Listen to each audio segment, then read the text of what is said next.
I never thought I'd find myself in a situation like this, but here I am.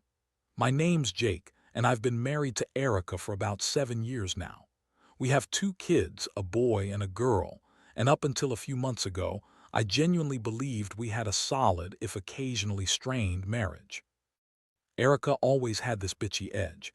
She's the kind of woman who can be sweet when she wants to be, but most of the time she's sharp-tongued, quick to lie, and really good at making me feel like I'm always walking on eggshells. Still, I loved her, or at least I thought I did. Lately, though, things had been off. She started staying out late more often, claiming it was just work drinks or catching up with her friends. She'd also been unusually secretive about her phone and her social media. I'd catch her deleting messages or hiding her screen when I walked into the room. She'd brush it off, call me paranoid, or say I was just jealous. Honestly, I was probably overthinking it, but the gut feeling that she was hiding something grew worse every day. Then came the court case. My ex-wife and I are locked in a custody battle over the kids. It's brutal, emotionally draining, and honestly, I hate having to go back to that courtroom repeatedly. Erica knew about the case, of course.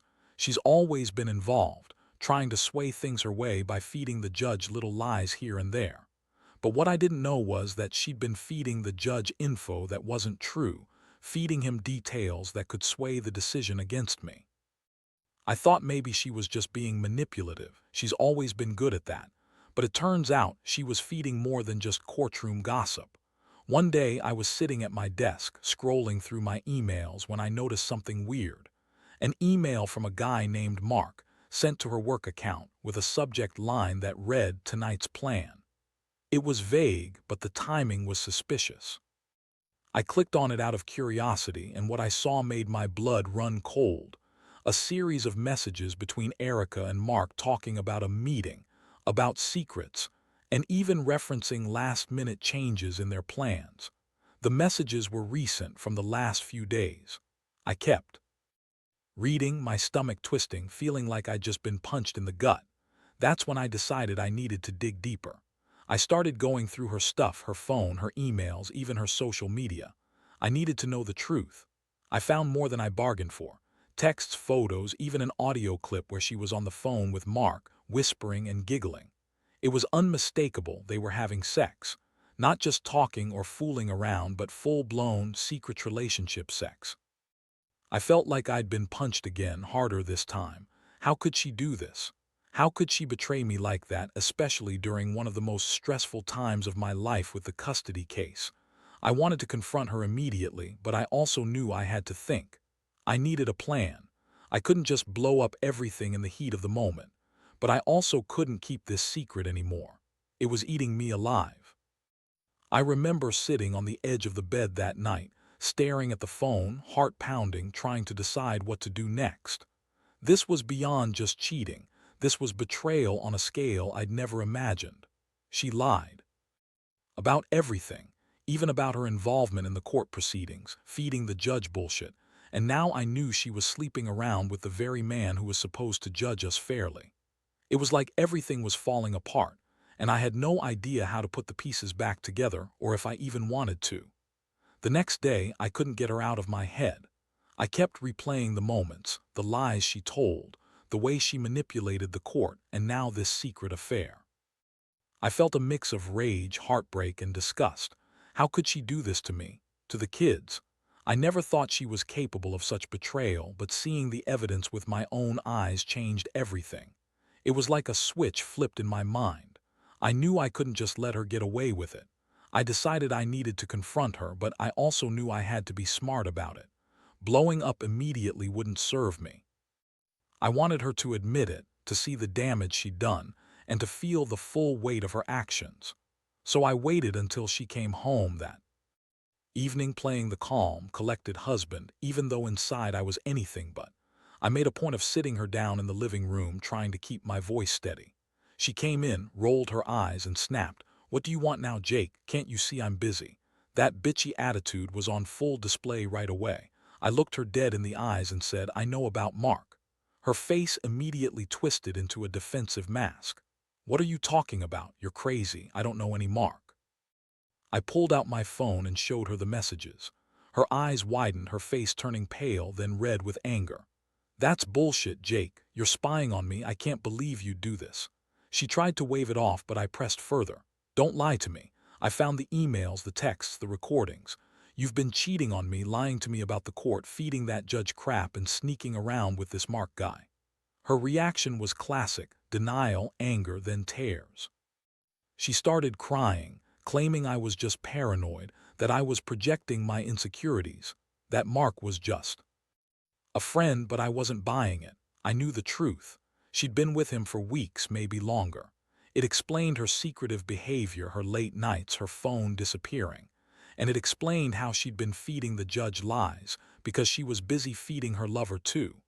I felt a deep, burning betrayal. All those nights I wondered what was wrong, all the times I felt neglected. Turns out it was her, not me. She was out sleeping around, feeding the judge false information to help her case, all while acting like the perfect wife in front of everyone else. The worst part was how she spun it. That bitch told me she was just stressed and had to blow off steam, that sex with Mark meant nothing. She called me jealous, insecure, crazy, even trying to make me doubt my own mind. But I knew better now. The lies, the manipulation, they were her weapons, and I was a fool to believe she was innocent. I felt like I'd been punched again, this time in the gut. How do you recover from that? How do you look at someone you loved and realize they've been using you, lying to your face, sleeping with another man, while I was fighting to keep custody of my kids?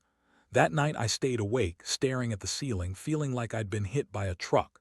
I didn't cry. I didn't scream. I just felt hollow.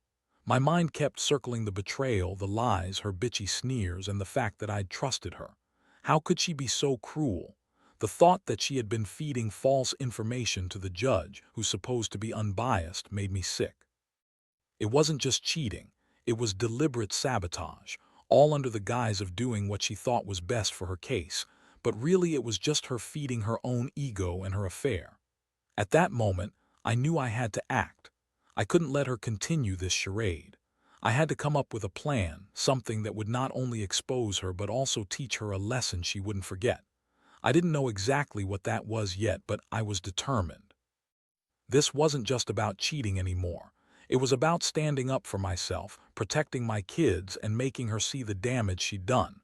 I'd been a fool to trust her, but now I was wide awake and I wasn't going to let her get away with this.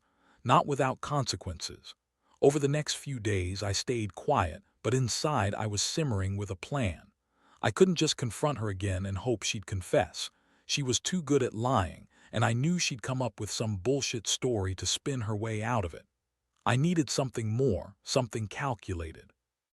I started gathering everything I could find: more messages, her call logs, even figuring out if she'd been meeting Mark somewhere outside the house. I wanted proof that couldn't be denied. One morning, I woke up early, before she was even out of bed, and I went through her phone again, just to make sure I hadn't missed anything. As I scrolled through her messages, I noticed a pattern. She'd been talking to Mark almost daily, often late at night, always with some vague excuse: working late, meeting friends, or running errands. But the messages told a different story. They were flirtatious, suggestive, sometimes downright explicit. I saw texts where she was calling him babe, saying she couldn't wait to see him. It hit me like a freight train. I'd been blind.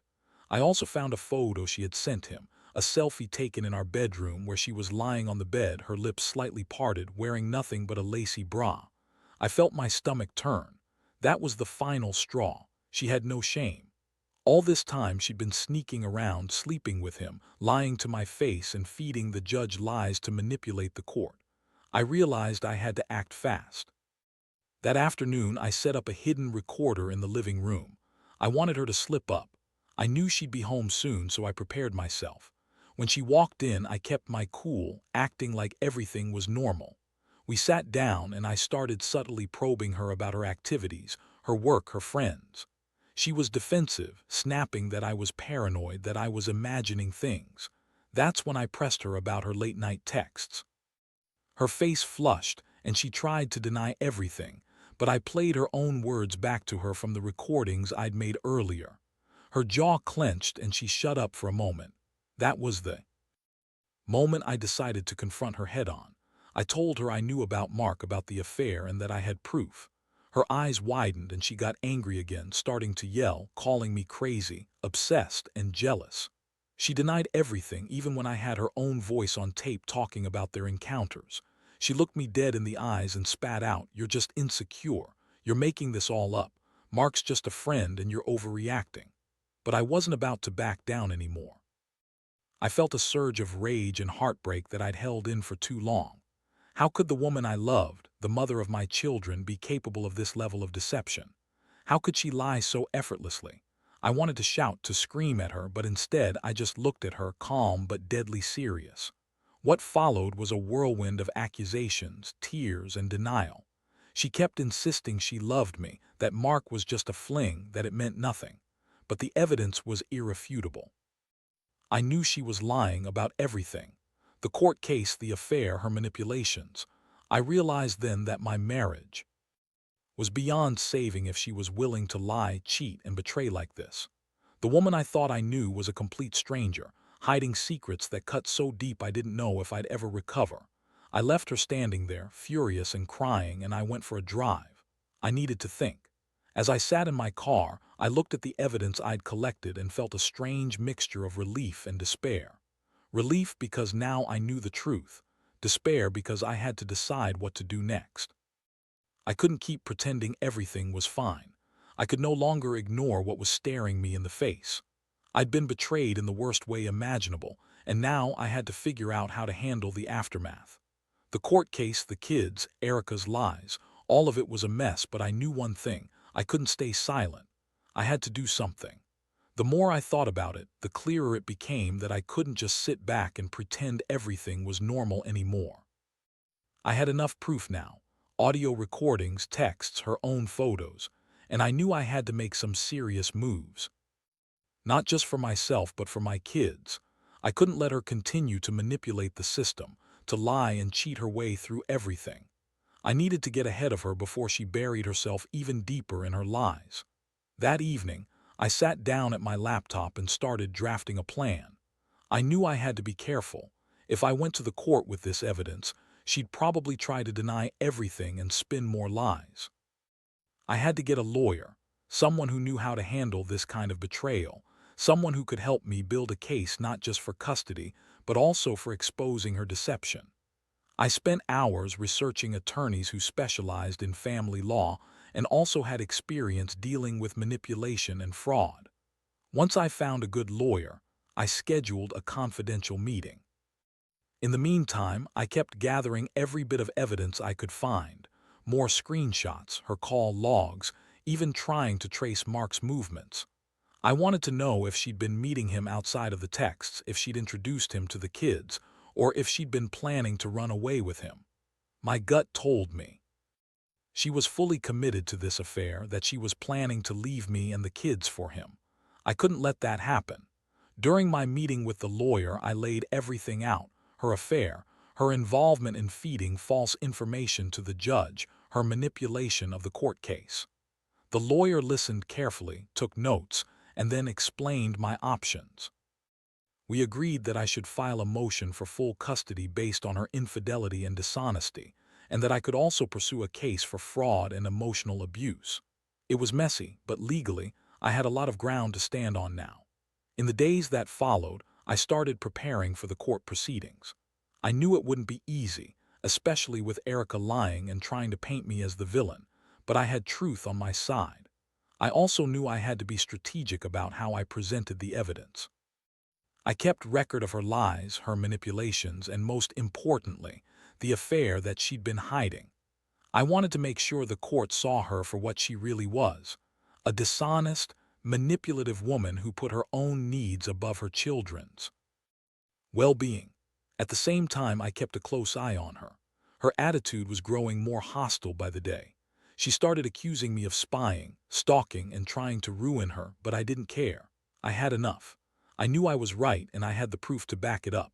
Every time she snapped at me, calling me paranoid or insecure, I just reminded myself that her lies were crumbling around her.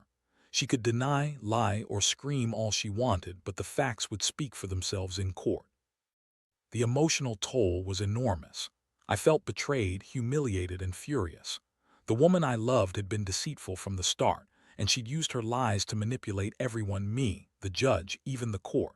But amidst all that, I also felt a strange sense of clarity. This wasn't just about revenge or justice. It was about protecting my kids and rebuilding my life from the ground up. I knew I had a long road ahead, but I was determined to see it through. I'd been blindsided, yes, but I wasn't going to let her win this easily. The truth would come out, and when it did, her house of lies would fall apart. The court date finally arrived, and I felt like I was walking into a battlefield. Every nerve in my body was on fire, knowing what was at stake, not just my relationship with Erica, but also the custody of my children. I had spent weeks preparing my case, organizing evidence and rehearsing what I'd say. I knew Erica would come in swinging, trying to deny everything, lie her way out of it, or spin stories that made her look like the victim. She always had a way of turning things around, but this time I had the truth on my side, and I was ready to fight for it.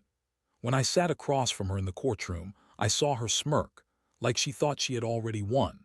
She was still trying to act like the perfect wife, but I could see the flicker of anxiety behind her eyes. The judge was a stern-looking man, and I could tell he didn't take kindly to lies or manipulation. My lawyer started laying out the evidence, playing the recordings, showing the texts, displaying the photos. I watched Erica's face turn pale, then red, as her lies crumbled one after another. Her attempts to deny the affair or blame me for spying on her fell flat when the judge heard her own words on tape. I kept my composure, but inside I was boiling. I saw her try to spin her usual bullshit, claiming I was crazy and making things up, but I handed over the evidence that discredited her. Her excuses about stress, being overwhelmed, or just experimenting didn't hold water anymore. It was a clear case of betrayal, manipulation, and dishonesty. The court looked at her with a mix of disappointment and suspicion, and I could tell they saw through her carefully crafted facade. The judge asked questions, probing her about her relationship with Mark, her involvement in the court case, and her overall honesty. She tried to dodge, deflect, and lie, but I think she realized she was losing control. When it came my turn, I told the court about her lies, her affair, and how she'd been feeding false information to manipulate the court proceedings. I explained how her actions weren't just cheating. They were undermining my relationship with my children and the integrity of the legal process. I saw a flicker of respect in the judge's eyes for my honesty, and I felt a small surge of hope. After hours of testimonies, evidence presentation, and heated exchanges, the judge finally announced his decision. He awarded full custody of the kids to me, citing her dishonesty and her apparent inability to prioritize their well-being over her own selfish desires. The court also ordered her to stay away from Mark and to undergo counseling for her manipulative behaviors. I could hardly believe it. We won. All the pain, the betrayal, the sleepless nights, it was finally over and justice was served. But the victory tasted bitter. I knew this wasn't just about the court ruling. It was about rebuilding myself and my relationship with my children who had been caught in the crossfire of her lies. In the aftermath, Erica was furious, vowing she'd fight me in every way possible, but I didn't care anymore. I'd done what I set out to do, to expose her and protect my kids. The house was eerily quiet after she left, and for a moment I just sat in the living room, staring out the window.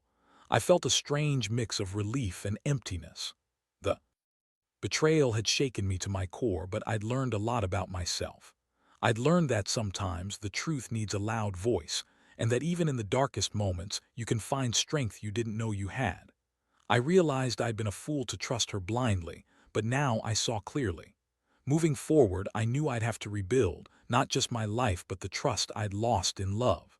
I've learned that betrayal cuts deep, but it also teaches us what really matters. The biggest lesson I took away is that honesty and integrity matter more than anything else. And sometimes you have to fight for what's right, even if it means tearing down the house of lies someone else tried to build around you. In the weeks that followed, life started to slowly piece itself back together. The court's decision was a relief, but it also brought a new kind of clarity. I finally saw everything for what it was. Erica's betrayal wasn't just a fling. It was a calculated effort to manipulate her way through the court, to lie and cheat her way into a better position for herself at our expense. Watching her try to spin her story in court, I realized how deeply she lied to everyone, including herself, to justify her actions. I threw myself into rebuilding my relationship with my kids. They deserved stability, honesty, and a father who would protect them from the chaos their mother had created. I spent every free moment with them, making sure they felt loved and safe. I knew I'd have scars from this, but I also knew I was stronger than I thought. Sometimes in the quiet moments I'd reflect on how blind I'd been, how I trusted Erica for so long. But now I saw clearly. Trust, I learned, isn't just given, it's earned, and it's fragile. Looking back, I realize I learned a lot from this nightmare. The biggest lesson: never ignore the gut feelings. No matter how much you want to believe someone is innocent, if something feels off, pay attention. Because ignoring it only makes things worse, sometimes irreparably so. I also learned that revenge isn't about petty payback, it's about justice. Exposing her lies, fighting for my kids' future, and standing my ground, that's what mattered. The court's decision might have been the final blow, but it was also a new beginning.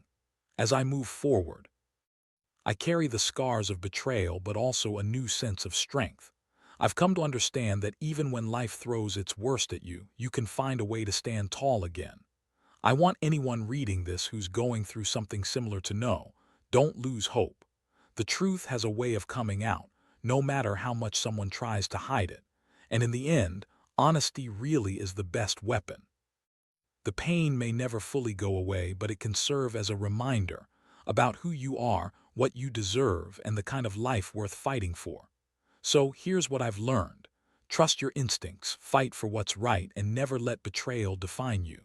Because in the end, the house of lies will crumble, and only the truth will stand tall.